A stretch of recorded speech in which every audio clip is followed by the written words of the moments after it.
Donc merci de m'avoir invité. I'm not going to speak in English because most of the audience is in French, so je parle en français si ça va à tout le monde. Donc je vais vous parler de deep learning pour l'observation marine et terrestre. Qu'est-ce que je dois dire de plus? C'est un travail, enfin ce genre de travail est réalisé au LIRM, sachant que comme l'a dit David, il y a beaucoup de laboratoires ici à Montpellier qui commencent à travailler avec le deep learning et évidemment de laboratoires d'informatique. Alors je vais vous montrer principalement, puisque l'audience n'est pas spécialiste, donc je vais plutôt parler des différents projets qui sont en cours. Pas tous, un certain nombre, donc, qui portent sur l'écologie. Alors, je vais zapper très rapidement, puisque, en fait, je vais revenir sur chacun des points, et donc, je vais vous les présenter un à un. Donc là, je vous donne un petit peu un avant-goût de ce que vous allez entendre. Oups. D'abord, je présente la petite équipe qu'on est. Alors, on est au LIRM, c'est un laboratoire qui est juste à côté. Je suis dans l'équipe ICAR. C'est mon collègue et il ne travaille pas sur un Minitel, mais il aime bien faire des petites blagues comme ça. Donc, on est spécialiste en traitement de l'image et de manière générale traitement du signal. Donc, ça peut être objet 2D, 3D. Donc, ça c'est plus chez parti lui, il est spécialiste dans modélisation. Moi, j'ai deux casquettes. Une casquette plutôt spécialiste de sécurité et particulièrement de stéganographie, stéganalyse. Ce n'est pas ça dont je veux vous parler évidemment aujourd'hui. Et je suis également spécialiste de traitement d'images et de vidéos. Et en particulier, je m'intéresse au deep learning depuis 5 ans au moins. Alors le LIRM, c'est juste à côté, c'est 15 minutes d'ici en voiture, hein, ou vaut mieux y aller en tram d'ailleurs, c'est plus rapide. Et c'est à côté du domaine d'eau, un château d'eau, donc pas très loin de l'université. On a 2 jolis bâtiments, voilà, donc c'est sympa de travailler ici. Alors, quel va être mon plan ou de quoi je vais vous parler? D'abord, je vais vous parler de choses qui font un petit peu mal, hein, ça pique, c'est deep learning. Donc, je vais essayer d'expliquer sans rentrer dans les détails, sans les aspects trop techniques. Juste pour montrer l'outil. Et puis ensuite, je vous présenterai les différents projets qui sont soit menés, soit qui vont être menés. Voilà. Alors, pourquoi je vais vous parler de deep learning? Ça va nous permettre et me permettre de faire de la détection, de la localisation automatique, par exemple, dans les vidéos. Donc, pour vous, de la notation. Donc, ça, c'est intéressant parce que l'idée, c'est de le faire automatiquement. Et pourquoi je vous parle de deep learning? Eh bien, en fait, je pense que ce diagramme résume à lui seul tout l'intérêt du deep learning. Donc, vous avez ici un diagramme qui, vous avez les références en bas, et qui énonce année par année des performances. Donc, sur la partie ordonnée, vous avez les probabilités d'erreur d'un classifieur. En fait, ici, c'est un exemple où on a une compétition qui est très connue, hein, où l'idée, c'est de pouvoir classer des images dans 1000 classes différentes, par exemple des personnes, des chats, etc. etc. Et il y a 1 million d'images dans cette base. Et donc, l'objectif, c'est que l'algorithme soit capable d'avoir des performances, vraiment bonnes performances. Et donc, vous voyez qu'au début, en 2010, on était à des performances de l'ordre de 30%, ce qui n'était pas terrible. On faisait beaucoup d'erreurs et on voit que plus les années passent et plus on augmente la performance. Mais surtout, le gros truc qu'il faut voir, la chose vraiment intéressante, c'est ce saut-là en 2012, où en 2012, en fait, c'est la première utilisation d'une approche deep learning pour faire la compétition. C'est-à-dire qu'avant, on utilisait des approches de machine learning très classiques en 2 étapes. On extrait des caractéristiques et puis après, on utilise par exemple un SVM. Et on voit que le fait d'avoir utilisé ce réseau a permis immédiatement de gagner une dizaine de pourcents, ce qui est énorme. Dans des compétitions de ce niveau-là, c'est énorme. Et puis après, petit à petit, chaque année, on a grappillé jusqu'à arriver en 2015, mais ça continue encore aujourd'hui, à des erreurs de l'ordre de 3% qui sont inférieures à celles d'un humain. Donc ça, c'est vraiment intéressant. Et ce qu'il faut voir, c'est que ce deep learning a apporté dans beaucoup de domaines, qui traitent de l'information numérique. Donc c'est vraiment une révolution. C'est pas juste un petit outil ou un effet de mode. Donc vous avez des illustrations de ce que l'on peut faire. Alors j'ai pas tout mis, il y a plein de choses. D'ailleurs vous voyez que ce sont des transparents qui sont pas les miens. C'est l'équipe de Fei qui est à Stanford qui donne un super cours. Donc j'ai repris directement ces transparents. Tout en haut, vous voyez de la classification et localisation. Donc, on va localiser directement dans l'image automatiquement, ici, des voitures. Vous voyez en bas à gauche, localisation de plusieurs objets, de plusieurs types de classes, et puis même des localisations avec des mix où on voit ici carrément une personne sur un vélo. Et il y a plein d'autres choses comme image captioning, c'est le fait de pouvoir donner une légende à une image, etc., etc. Donc, vous en avez des exemples dans la vie de tous les jours. Par exemple, quand vous faites un OK Google, derrière, c'est du deep learning. Alors, le deep learning, l'approche très classique, mais je dirais même machine learning, c'est le cas supervisé, c'est-à-dire que vous allez avoir deux étapes. Une étape qui va consister à faire apprendre un réseau, c'est-à-dire en fait votre algorithme qui va à la fin donner une... c'est pas moi ça. Qui va donner une réponse. Par exemple, ici, sur cet exemple, vous avez des images qui sont soit des poissons, soit autre chose, et vous souhaitez que votre algorithme, votre réseau, soit capable de donner une réponse, c'est un poisson ou c'est autre chose. Et pour qu'il puisse faire cette décision, eh bien, il va falloir faire une phase d'apprentissage qui consiste à lui montrer des exemples. Donc, vous allez lui donner des images poissons et vous allez lui dire que c'est des poissons. Donc, vous allez donner la classe et inversement, vous allez donner d'autres images et vous allez dire que c'est autre chose.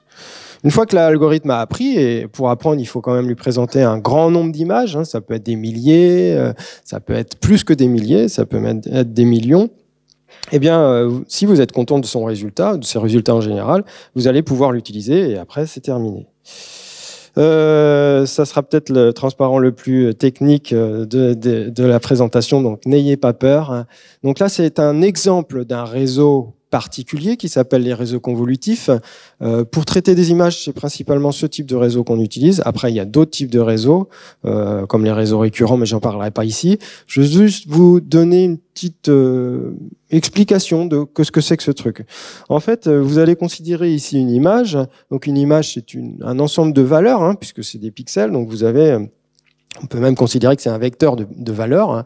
Et vous allez lui faire passer en fait ce qu'on appelle des petits traitements qui sont, on appelle ça des neurones qui font un traitement. En fait, le neurone, qu'est-ce qu'il fait? Il fait simplement une somme pondérée localement sur quelques pixels de l'image. Donc une somme pondérée, voilà, il y a des poids.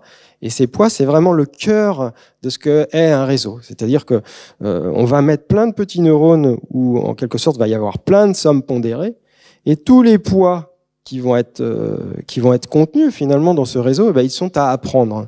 Et c'est ça toute la force des réseaux de neurones, c'est qu'on va, lors de la phase d'apprentissage, mettre à jour ces poids pour évidemment que le résultat soit celui qu'on a envie. Donc ici, vous voyez toute une série de convolutions, non-linéaires, fixes fonctions, moyen âge, normalisation, pour à la fin mener à ce ici on appelle deux neurones. Donc il y a un neurone qui va donner une valeur, par exemple de 0 à 100, qui indique sa confiance, par exemple, dans la classe poisson. Donc s'il dit 90%, a priori, c'est probablement qu'il y a un poisson en entrée. Donc c'est-à-dire que l'image que vous avez donnée, c'est un poisson. Et puis l'autre neurone, par exemple, c'est la confiance qu'il a en la classe autre chose. Donc, quand vous lui présentez une image avec un poisson, vous espérez qu'il va sortir 100%. Mais évidemment, il ne sort pas toujours 100%. Et dans la phase d'apprentissage, si, par exemple, il sort un 90%, vous allez dire « Ah, tu viens de me faire une erreur de 10%, parce que j'aimerais bien que tu ailles jusqu'à 100%. » Et donc, cette erreur-là, c'est celle qui permet justement de mettre à jour tous les poids, qui sont les inconnus, ou qui sont les paramètres de cette grande fonction, et pour faire en sorte que la prochaine fois, si vous représentez la même image, cette fois-ci, ça ne sera pas 90% qui sortira, mais un peu plus. Voilà. Et j'en ai fini de l'explication très rapide de comment ça marche, qu'est-ce que c'est que cette grosse boîte qu'on appelle un réseau de neurones. Et je vais passer alors j'ai presque fini sur les transparents deep learning, je vais passer aux applications.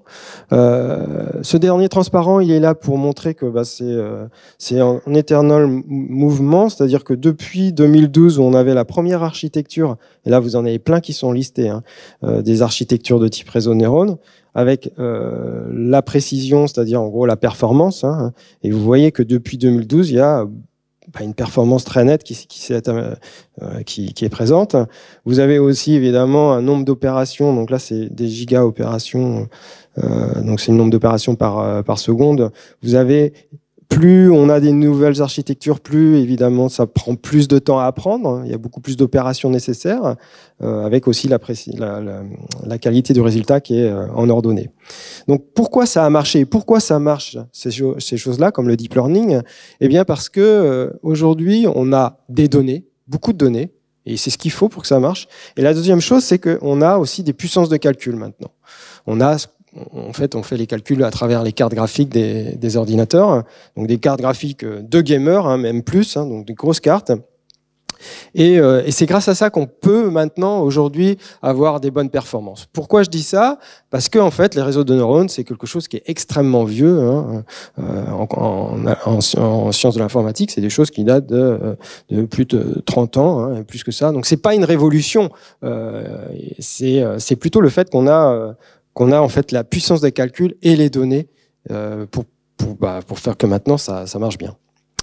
Alors maintenant, je vais passer aux différents projets et puis je vais vous montrer, nous, ce qu'on peut faire, ce qu'on fait. Alors la première illustration que je vais vous donner, c'est celle sur la localisation. Alors ça va peut-être être un peu redondant avec ce qui a été dit il y a 2 jours, puisque ici, c'est les travaux de Sébastien Villon qui est venu présenter il y a 2 jours. Donc je représente un peu le contexte. L'idée, c'est de compter et d'identifier les espèces. Donc, classiquement, on a un plongeur qui va suivre un fil. Donc, il va faire ce qu'on appelle un transect, c'est-à-dire qu'il a une petite tablette et puis il note tout ce qu'il voit. Et évidemment, il faut être un spécialiste et puis c'est à la louche, on dira, hein, parce que quand il y a un banc de poissons, évidemment, on peut pas les compter tous un par un. Donc, on a une estimation en gros. Donc, on comprend bien, et tout le monde le sait, hein, ça prend du temps, ça prend de la ressource, c'est non reproductible, c'est limité à certaines zones, etc., etc. Donc l'idée, c'est de passer par l'acquisition, mais ça, on en a déjà parlé beaucoup aujourd'hui. Il y a plusieurs solutions, comme, de toute façon, voilà, vous connaissez toutes les solutions, c'est un grand classique ici. Donc la caméra posée, la caméra tractée et le robot. Donc ça fait beaucoup d'enregistrements et l'idée, c'est de pouvoir faire du traitement automatique. Alors là, vous avez une illustration que Sébastien Villon a fait. On utilise un algo très classique et puis on va faire la localisation, ici juste des poissons, dans une séquence. Donc en gros, l'idée, c'est on prend image par image et puis on lance un réseau de deep et puis il nous fait la localisation.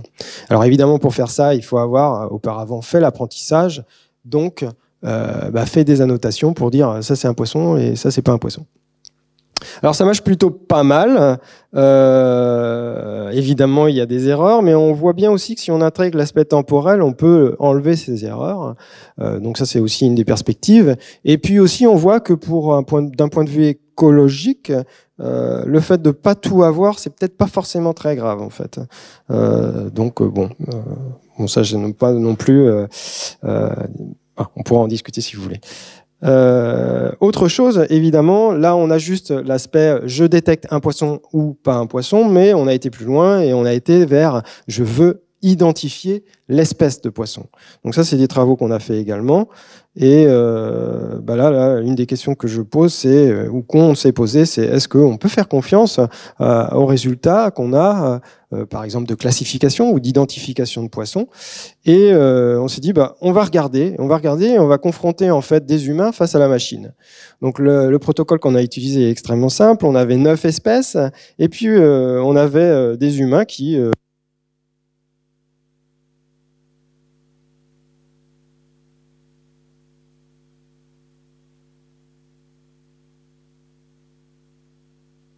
là, hein. Merci. Et donc ils connaissaient ces espèces et puis en plus quand on leur a demandé de faire la notation, c'est 20 minutes, ils ont l'application devant eux, ils font défiler les images et puis ils annotent. Et en plus, ils ont une petite fiche avec le nom des 9 poissons qu'ils doivent reconnaître, donc ils n'ont pas d'autre choix. La machine, quant à elle avait appris sur 20 espèces. Donc, il y a c'est un peu plus dur pour elle parce que quand elle va classer, elle peut aussi classer dans des espèces qui ne sont pas ces 9-là.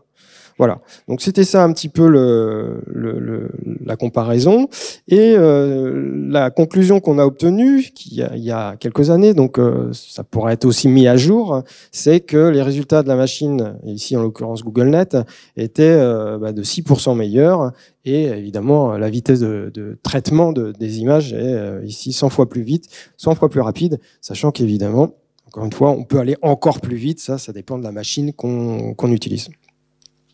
Une des autres questions qu'on s'est demandé, c'est bon, d'accord, les performances sont bonnes, mais est-ce qu'on peut vraiment croire les résultats? Alors pourquoi on se pose cette question? Simplement parce que, comme je vous l'ai indiqué tout à l'heure, le réseau, il donne un pourcentage de confiance dans son résultat. Par exemple, si vous dit que c'est un poisson clown, il vous le dit il dit 90%, je suis sûr que c'est un poisson clown.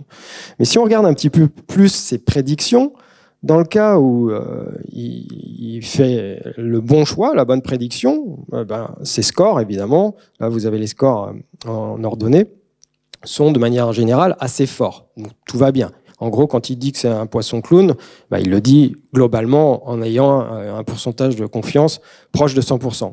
Mais le problème, c'est que quand il a faux, il est aussi des fois assez sûr de lui, ce qui n'est pas super cool.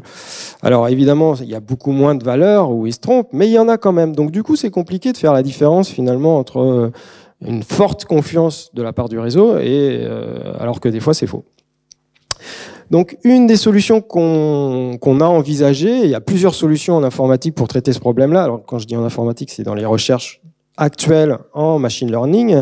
Et une des solutions qui vient assez naturellement en tête, c'est de dire on va faire du post-processing.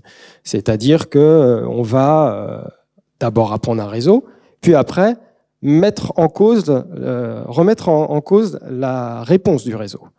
Et ça correspond simplement à regarder ces prédiction, c'est-à-dire son pourcentage de confiance, et à éventuellement dire non, je ne veux pas ta réponse, et finalement je décide que tu ne feras pas la classification pour cette image-là, parce que ta prédiction, elle me semble pas terrible.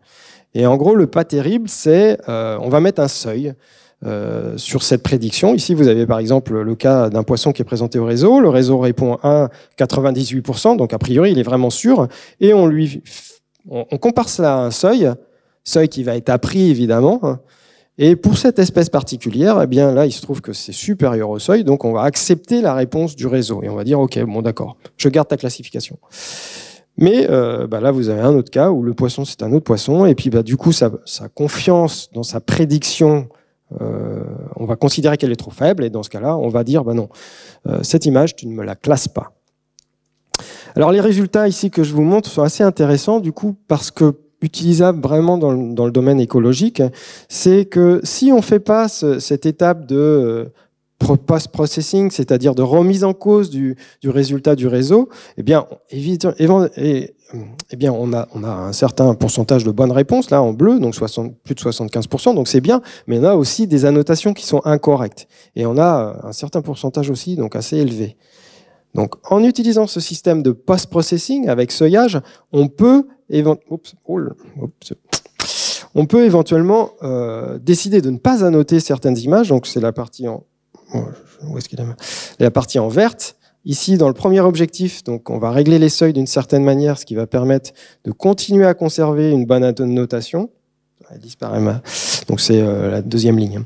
Donc, en bleu, vous avez toujours un bon nombre de classifications, mais vous avez réussi à réduire le nombre d'erreurs.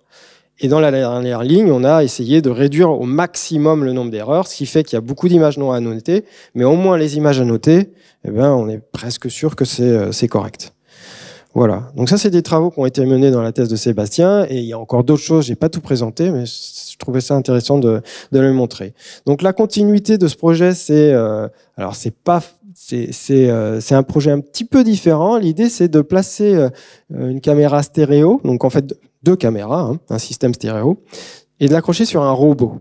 Alors, ça a été dit ce matin, l'aspect stéréo, le fait qu'il y ait deux vues, c'est vraiment intéressant parce que on a accès à des informations comme, par exemple, la taille, de manière métrique aux objets, donc aux poissons.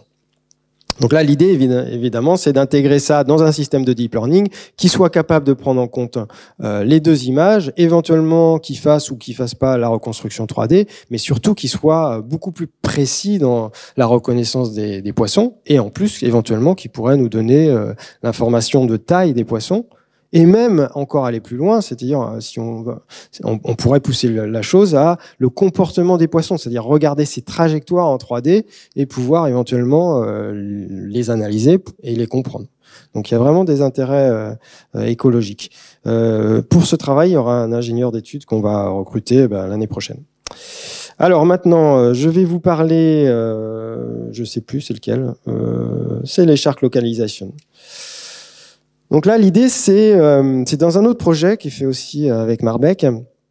J'espère que j'ai mis tous les logos en général, mais je suis pas sûr. Alors j'espère que j'ai pas oublié de personne.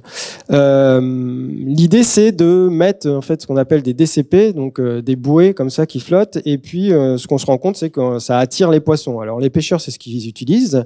Ils mettent des DCP comme ça pour pêcher le thon. Et puis quand ils pensent qu'il y a assez de thon, ils mettent un filet.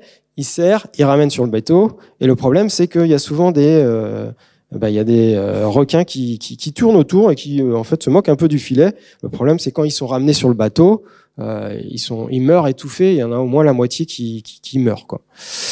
Et c'est pas, les pêcheurs n'ont pas forcément ici envie de pêcher de ramasser les requins. Donc là, l'idée qu'on va regarder, c'est un prototype, c'est d'accrocher au bout de la bouée un système multicaméra et de laisser dériver la bouée pendant plusieurs semaines. Donc il y a toute une partie plutôt roboticienne et électronicienne qui n'est pas ma partie. Moi, la partie qui m'intéresse, c'est cet aspect d'avoir plusieurs vues et pas que deux, et de pouvoir faire l'identification et le comptage des requins. Donc là, il y a un postdoc qui va commencer dès la semaine prochaine sur ce travail-là. Ensuite, on s'éloigne un petit peu de la mer avec le comptage d'anguilles. Donc, il y a des directives européennes qui souhaitent la restauration des stocks d'anguilles. Donc là, vous avez une illustration d'une anguille. Et je vous montre en fait comment, pour l'instant, ils comptent les anguilles. Donc, ils placent un système de type sonar dans l'eau. Et puis, quand l'anguille passe, on les voit passer. Hein, c'est les petites formes qui ondulent comme ça. Hein, eh bien, ils disent, là, il y a une anguille. Donc, évidemment, on aimerait que ça se fasse de manière automatique. Alors là, ça paraît assez facile. Là, c'est un peu plus compliqué parce qu'il y a beaucoup de turbidité, donc beaucoup de particules dans l'eau, et il est plus difficile de voir passer l'anguille, en fait. Donc, pour ce sujet-là, il y aura un stage d'ingénieur qui va commencer l'année prochaine aussi. Et je parlerai pas de cette partie-là parce que en termes de nouveautés, il n'y a pas grande nouveauté. Puis en plus, on n'a pas avancé. Mais là, c'est pour identifier les poissons que les pêcheurs remontent. Et c'est fait avec les terres australes. Et en fait, ils placent une personne de terre australe dans le bateau pour compter et identifier le nombre d'espèces. Donc c'est pas super intéressant. Et si ça pouvait être fait automatiquement, évidemment, ça serait plus sympa. Et le dernier point que je voulais vous montrer, c'est la prédiction de la pauvreté.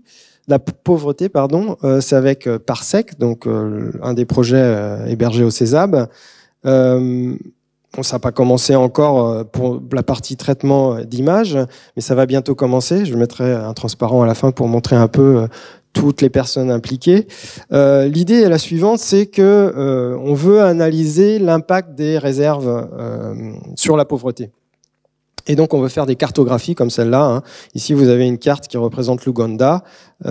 Et vous avez ici l'échelle qui vous indique plus c'est rouge et plus il y a de la pauvreté. Donc, en gros, la pauvreté ici est mesurée comme la consommation annuelle des foyers.